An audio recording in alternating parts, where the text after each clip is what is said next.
एक बूढ़ी विधवा महिला की वृद्धाश्रम में मौत हो चुकी थी।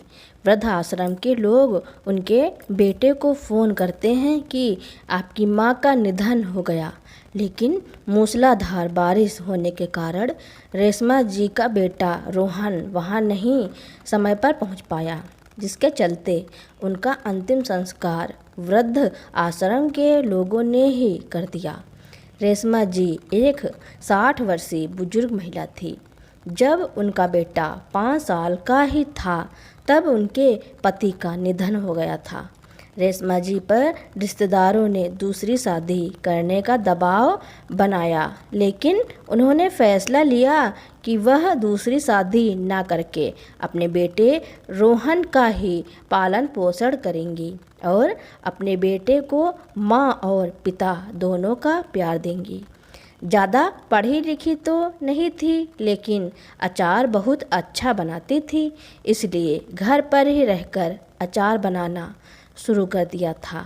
न सुबह देखा न शाम, और कड़ी मेहनत करते हुए अपने बेटे को पढ़ाया लिखाया और इस लायक बनाया कि वह आज एक सरकारी रेलवे के पद पर है। रोहन ने अपनी माँ का संघर्ष जीवन देखा था, इसलिए वह चाहता था कि उसकी पत्नी नौकरी ना करके घर संभाले और उसकी माँ की सेवा करे।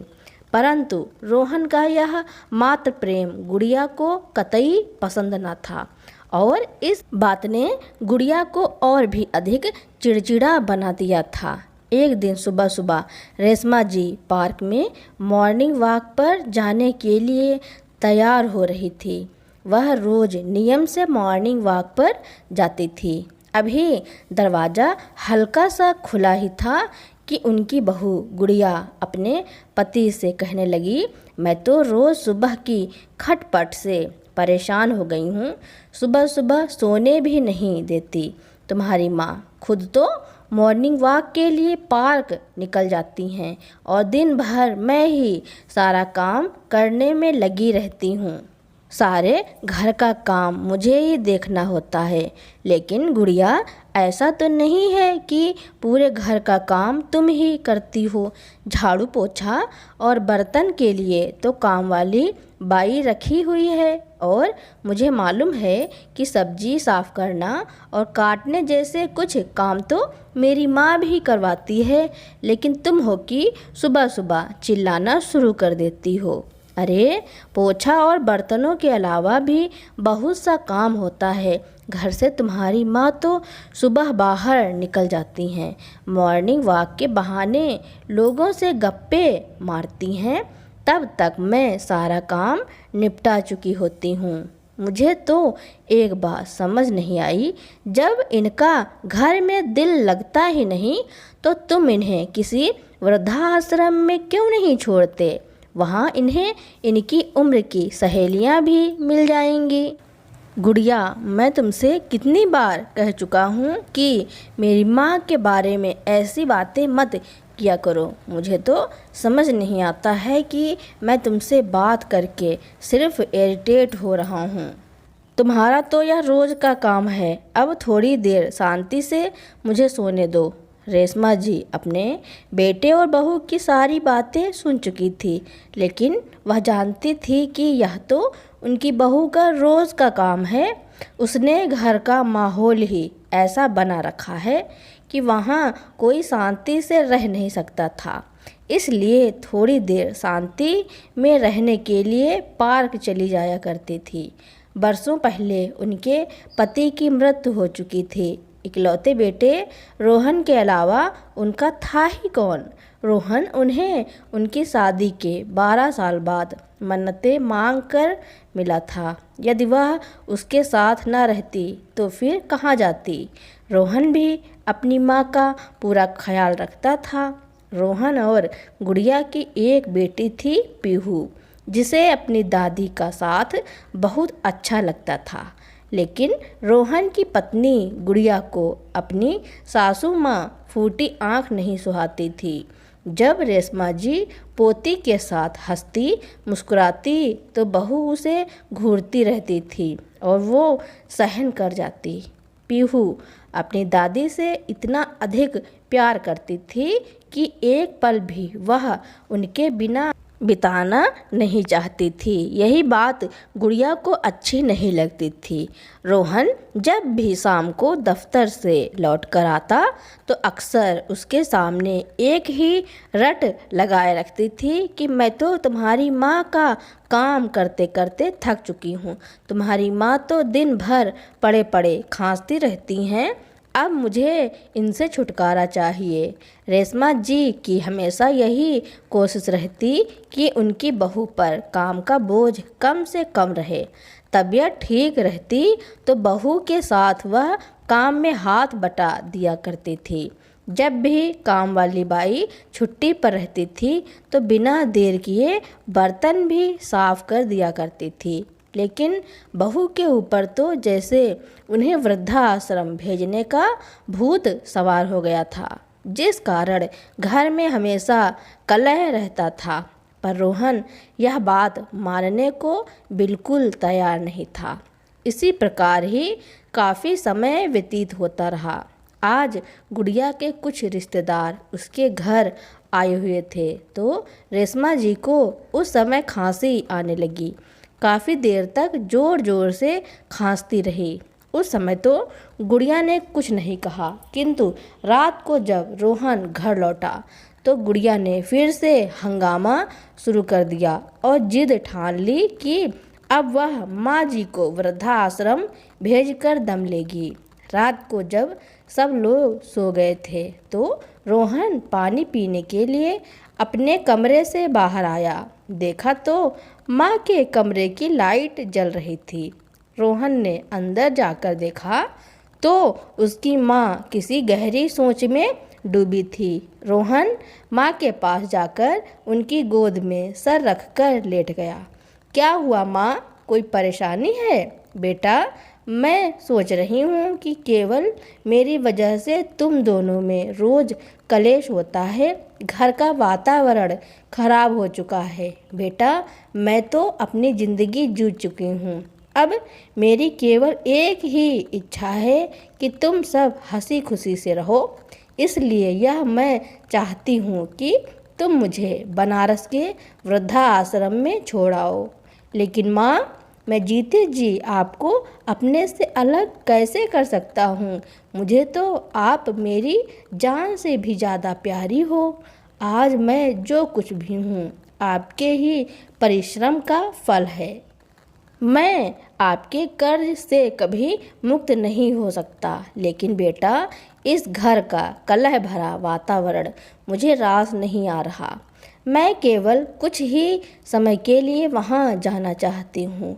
जब इस घर का वातावरण शांत हो जाएगा तो तुम मुझे वापस ले आना। मेरा हवा पानी बदल जाएगा तो मुझे भी अच्छा लगेगा। आजकल तो वृद्धाश्रम में भी अच्छी सुविधा दी जाती है। मुझे भी वहाँ अपने उम्र के लोग मिल जाएंगे तो मेरा भी दिल लगा रहेगा। तुम लोगों को जब भी मेरी याद आए तो मुझसे मिलने आ जाना। रोहन अपनी माँ की बात सुनते हुए लगातार उनके चेहरे की तरफ देख रहा था। उनके चेहरे पर मुस्कुराहट थी, लेकिन उनकी आंखों में छुपे आंसुओं का सैलाब रोहन साफ साफ देख पा रहा था। हालातों से मजबूर रोहन जाकर वापस अपने बिस्तर पर लेट गया। आंखों की नींद तो अब गायब हो चुकी थी। माँ के बारे में सोचते सोचते वह रो रहा था। यह भी सोच रहा था कि उनकी बेटी पीहू भी अपनी दादी माँ से बहुत ज़्यादा प्यार करती थी। वह अपनी दादी के बिना कैसे रहेगी? गुड़िया आए दिन अपनी सास को परेशान करने लगी थी और ताने मारने लगी थी। रेशमा जी सब कुछ अपने बेटे और पोती के कारण सह लेती थी, परंतु अपनी बहू के मुख से यह सब सुनते सुनते धीरे धीरे आत्मा जवाब देने लगी। अक्सर खांसी करते हुए उन्हें उल्टी हो जाती थी। अब तो बहू उन्हें घिन भरी नज़रों से देखने लगी थी और ठान चुकी थी कि अपनी सास को वृद्धाश्रम भेजकर ही दम लेगी, जिसका नतीजा यह हुआ कि रेशमा जी हार कर खुद ही वृद्धाश्रम जाने को तैयार हो गई। रोहन भी यह बात समझ गया था कि उसकी माँ को इस घर में घुट घुट कर जीना पड़ रहा है, जिस कारण उनका स्वास्थ्य गिरता जा रहा है। हालात से परेशान होकर रोहन ने अपनी माँ को वृद्धाश्रम छोड़ने के लिए तैयार हो गया, लेकिन पीहू अपनी दादी के वृद्धा आश्रम जाने की बात सुनते ही तुरंत अपनी दादी से लिपट गई। मैं दादी को कहीं नहीं जाने दूंगी, दादी मेरे साथ रहेगी। चिल्लाती हुई वो जोर जोर से रोने लगी। उसे रोता देख रोहन भी अपना दिल हारने लगा, परंतु फिर उसने अपनी बेटी को समझाया, बेटा दादी को कुछ समय के लिए आराम की ज़रूरत है। जब कुछ समय के बाद उनकी तबीयत ठीक हो जाएगी तो हम उन्हें वहाँ से ले आएंगे। आखिरकार दिल पर पत्थर रखकर रोहन अपनी माँ को वृद्धाश्रम छोड़ आया। रेशमा जी के घर से जाने के बाद रोहन और पीहू उदास हो गए, परंतु गुड़िया की खुशी का ठिकाना नहीं था। पीहू हर रोज़ स्कूल से आने के बाद अपनी दादी के कमरे में बैठी रहती। गुड़िया उसे बहुत मनाती कि वह उसके पास आकर बैठे, परंतु वह वहीं अकेले बैठना ही पसंद करती थी। उस दिन के बाद से रोहन भी अपनी नौकरी में और अधिक व्यस्त हो गया और 1 महीना कब बीत गया पता ही नहीं चला। बहुत बार तो वह सोचता है कि जाकर अपनी माँ को वापस लेकर आए, लेकिन फिर किसी न किसी काम में व्यस्त हो जाता। ऐसे करते करते 3 महीने व्यतीत हो गए। एक दिन वृद्धाश्रम से रोहन के पास फ़ोन आया। मिस्टर रोहन जी, आपकी माता जी श्रीमती रेशमा जी का बीती रात दिल का दौरा पड़ने से मौत हो चुकी है। आप तुरंत आश्रम पहुंच जाइए। यह बात सुनते ही रोहन हैरान रह गया और अपना सर पकड़कर धड़ाम से ज़मीन पर बैठ गया। रोते हुए बोलने लगा, कितना कठोर था मैं जो अपनी माँ को ही वृद्धाश्रम छोड़ आया और उन्हें वापस लेकर आना तो दूर, मैं तो उनसे मिलने तक का समय ना निकाल पाया। मैं उस माँ को कैसे भूल गया जिसने अपना संपूर्ण जीवन मुझ पर कुर्बान कर दिया, जिसकी गोद में सर रखते ही मैं सारी दुनिया के परेशानियों को भूल जाता था। साक्षात ईश्वर का ही रूप थी मेरी माँ, और ऐसी पूजनीय के जीवन के अंतिम पड़ाव में मैं उनके साथ नहीं था। मैं ऐसा अनर्थ कैसे कर बैठा। रोहन की आंखों से लगातार आंसू बह रहे थे। उसी समय गुड़िया भी बाजार से वापस आई तो देखा रोहन बेसुध सा जमीन पर पड़ा हुआ लगातार आंसू बहा रहा था। गुड़िया उसे देखकर घबरा गई और उससे पूछा, क्या हो गया, आप रो क्यों रहे हो? गुड़िया को देखते ही रोहन जोर जोर से चिल्लाने लगा, सब तुम्हारा किया धरा है, यह केवल तुम्हारे कारण हुआ है। लेकिन मैंने क्या किया है बताइए तो, क्या हुआ? गुड़िया बोली तो रोहन भरे गले से बोला, तुम मेरी माँ से छुटकारा चाहती थी ना, मैंने हमेशा के लिए तुम्हें छुटकारा दे दिया। माँ यह दुनिया छोड़कर हमेशा हमेशा के लिए चली गई। यह सुनते ही गुड़िया को झटका लगा और पीहू यह सुनते ही जोर जोर से रोने लगी। गुड़िया रोहन से माफ़ी मांगते हुए उसे शांत कराने लगी। हमें जल्दी ही बनारस के लिए निकलना होगा, लेकिन बाहर तेज बरसात है, जैसे ही बारिश कम होगी हम चलते हैं। लेकिन बारिश हर बीते पल के साथ तेज होती जा रही थी। रोहन ने समय व्यर्थ न गंवाते हुए ड्राइवर को फ़ोन किया और उसे कहा कि उन्हें जल्द से जल्द बनारस पहुंचाना है। लेकिन ड्राइवर ने कहा कि बनारस के पूरे रास्ते में तेज मूसलाधार वर्षा हो रही है। पानी भर जाने के कारण पूरा मार्ग रुका हुआ है।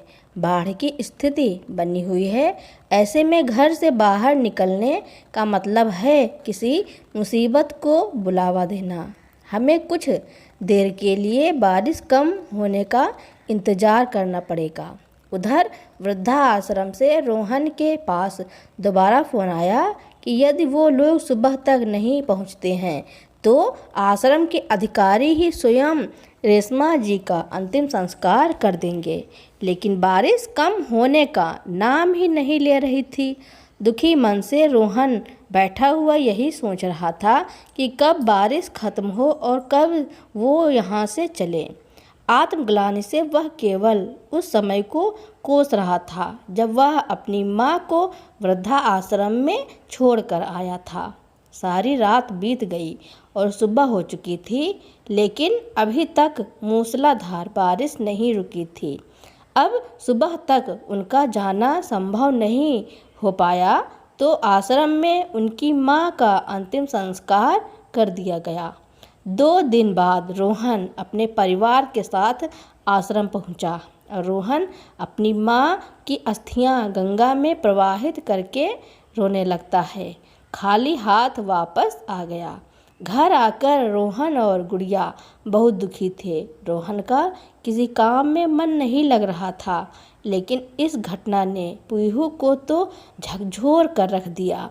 उसका बचपन जैसे कहीं गुम सा हो गया। उसकी माँ जो सब्जी बना कर देती वह खा लेती, जहाँ बैठने को कहती वह बैठ जाती। वह गुमसुम सी सारे काम करती जा रही थी, लेकिन जब भी पढ़ाई करने बैठती तो उसका मन नहीं लगता था। किताब उठाकर बैठी रहती, परंतु एक अक्षर भी नहीं पढ़ पाती। एक दिन पीहू जब स्कूल से घर वापस आई तो आकर बिस्तर पर निहाल सी गिर गई। गुड़िया ने देखा तो उसे बुखार था। थर्मामीटर लगाने पर पता चला कि बुखार 104 डिग्री था। गुड़िया घबरा गई और तुरंत रोहन को फ़ोन किया। जल्दी से उसे डॉक्टर के पास लेकर गए और दवाई दी, परंतु बुखार उतरने का नाम ही नहीं ले रहा था। हमेशा 103-104 डिग्री के करीब रहता। पीहू नींद में भी दादी माँ को बुलाती रहती। करीब 1 सप्ताह तक भी जब दवाइयों ने असर नहीं किया तो वह दोनों को पीहू मनोचिकित्सक के पास ले गए। पीहू हमेशा बड़बड़ाती रहती, दादी आप मेरे पास वापस आ जाओ, आप मेरे पास रहोगी। उसकी मानसिक स्थिति को देखते हुए डॉक्टर ने कहा, बच्ची के दिमाग पर बहुत बड़ा असर पड़ा है। क्या अब इसकी दादी जी इसके साथ नहीं रहती? रोहन ने दादी जी के बनारस छोड़ने से लेकर अब तक की सारी कहानी डॉक्टर को बताई और बताया कि किसी भी प्रकार से बच्चे की हालत में कोई सुधार नहीं आ रहा। उसकी बात सुनकर डॉक्टर ने उन्हें कहा, देखिए मैं जानता हूँ कि आपके लिए थोड़ा मुश्किल होगा, लेकिन इस समस्या से निपटाने का केवल यह एक तरीका है। आपको किसी बूढ़ी महिला को पीहू की दादी बनाकर लाना होगा और उन्हें अपने घर में रखना होगा जब तक पीहू पूरी तरह ठीक नहीं हो जाती। डॉक्टर साहब द्वारा बताई गई योजना रोहन और गुड़िया को कुछ अटपटी सी लगी, लेकिन वे अपने बच्ची के जीवन के लिए कुछ भी करने को तैयार थे। काफ़ी कोशिशों के बाद भी कोई बूढ़ी महिला नहीं मिली जो पीहू की दादी बन सके। फिर गुड़िया ने रोहन से कहा, क्यों ना किसी वृद्धा आश्रम से दादी जी का इंतजाम किया जाए। विधि का विधान तो देखिए। जो गुड़िया पीहू की सगी दादी को बोझ समझकर वृद्धा आश्रम छोड़कर आई थी, आज वही अपनी बेटी पीहू के जीवन के खातिर किसी महिला को वृद्धा आश्रम से लाने को तैयार हो गई थी। डॉक्टर के सहयोग से पुणे के एक वृद्धा आश्रम के संचालकों से बात की उन्होंने और बताया कि कुछ दिन पहले ही एक वृद्धा उनके आश्रम में आई है जिनका कोई सगा संबंधी कभी मिलने नहीं आया।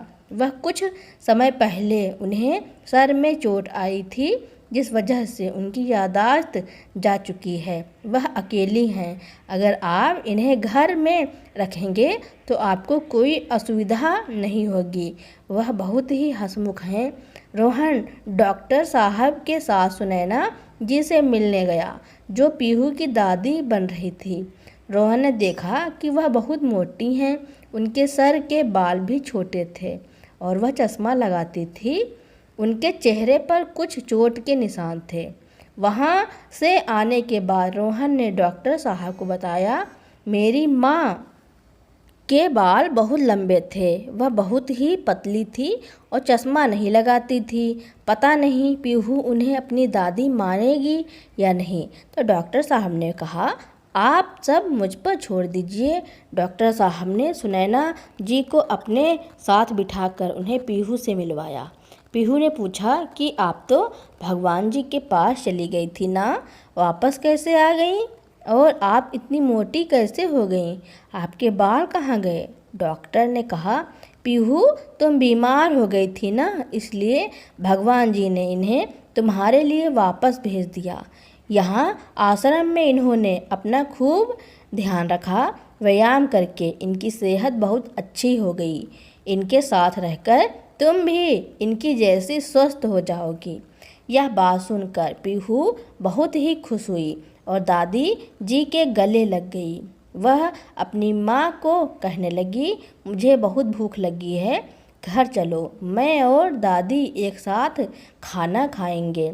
उसकी बात सुनकर गुड़िया मन ही मन बहुत संतुष्ट हुई, लेकिन उसकी अंतरात्मा उसे धिक्कार रही थी कि काश वह अपनी सास के साथ दुर्व्यवहार नहीं करती तो उसे आज ये दिन देखना नहीं पड़ता।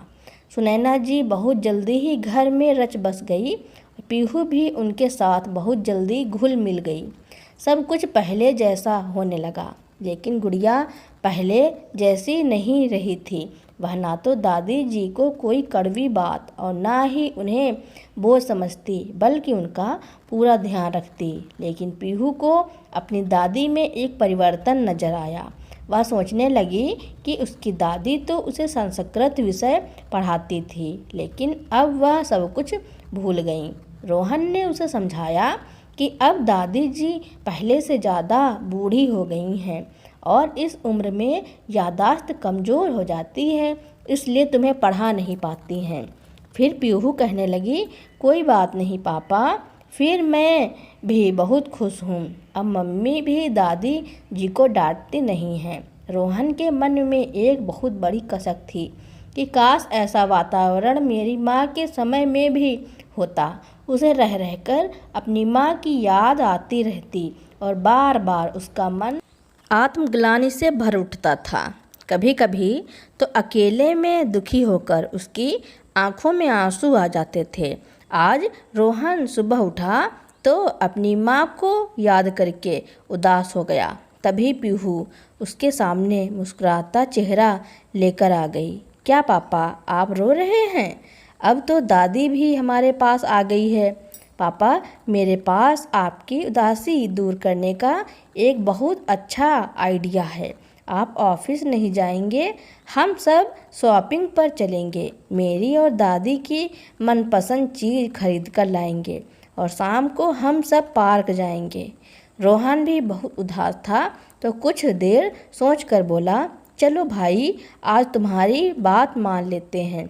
इतना सुनते ही पीहू खुशी से चहक उठी। सभी लोग जल्दी से तैयार होकर शॉपिंग के लिए निकल गए।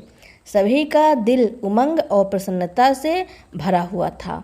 शॉपिंग के बाद उन्होंने रेस्टोरेंट में खाना खाया और शाम को पार्क में खूब मस्ती की।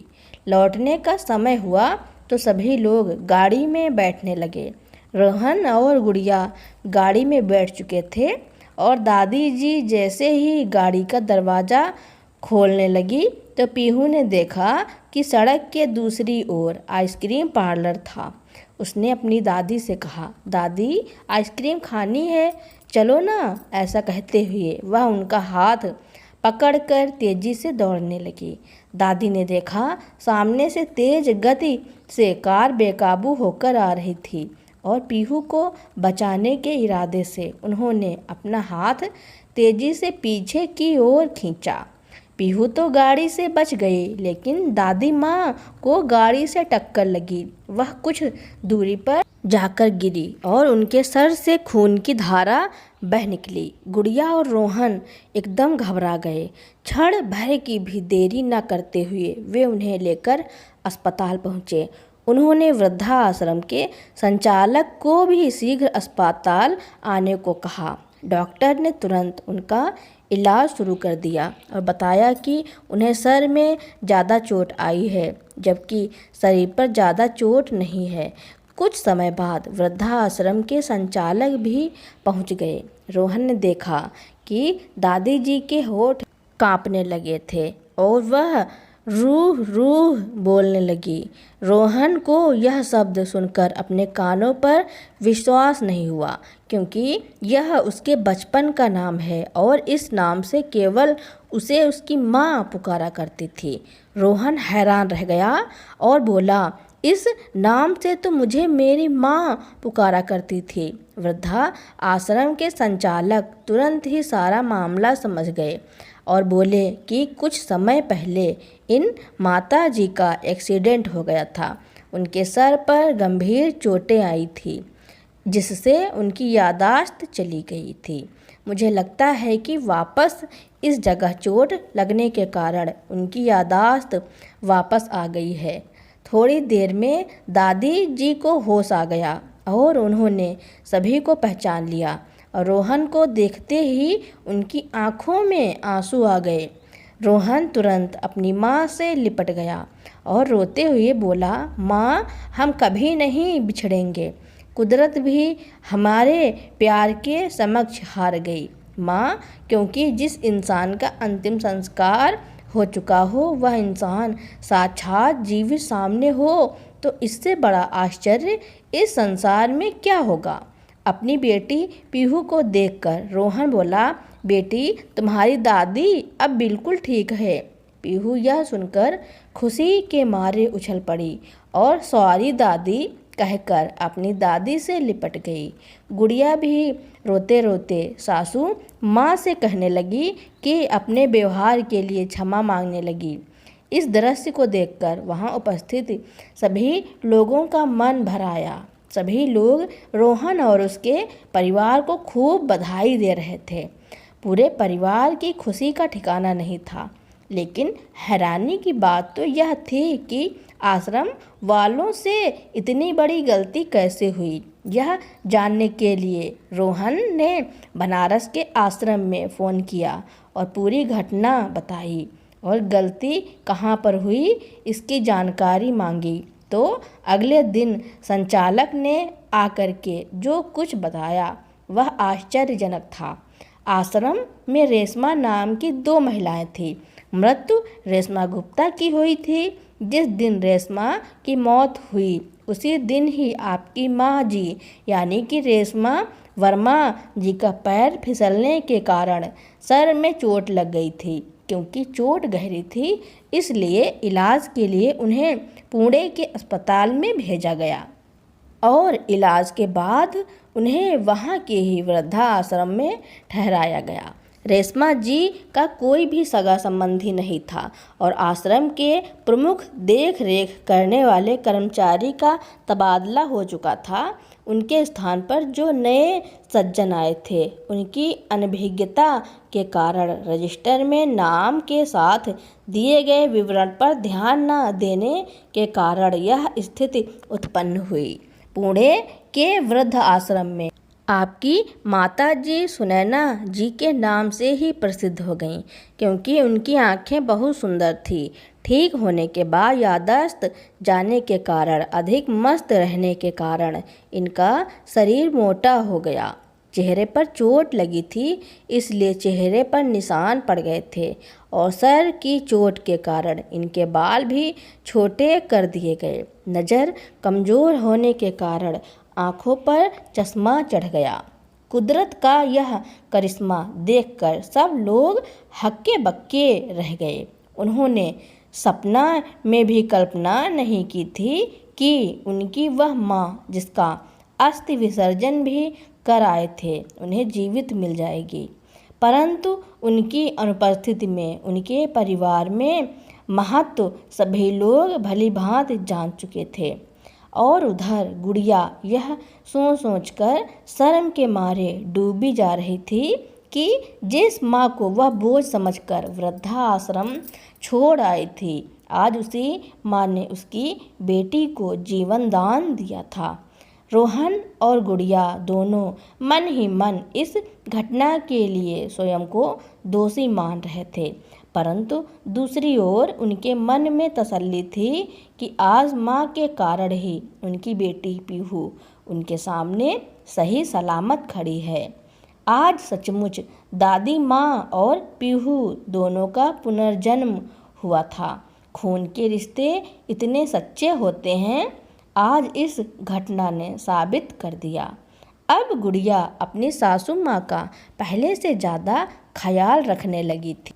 तो दोस्तों, कुदरत का यह करिश्मा सुनकर आपको कैसा लगा कमेंट में ज़रूर लिखिएगा और मेरे चैनल को लाइक और सब्सक्राइब करें। Thank you for watching.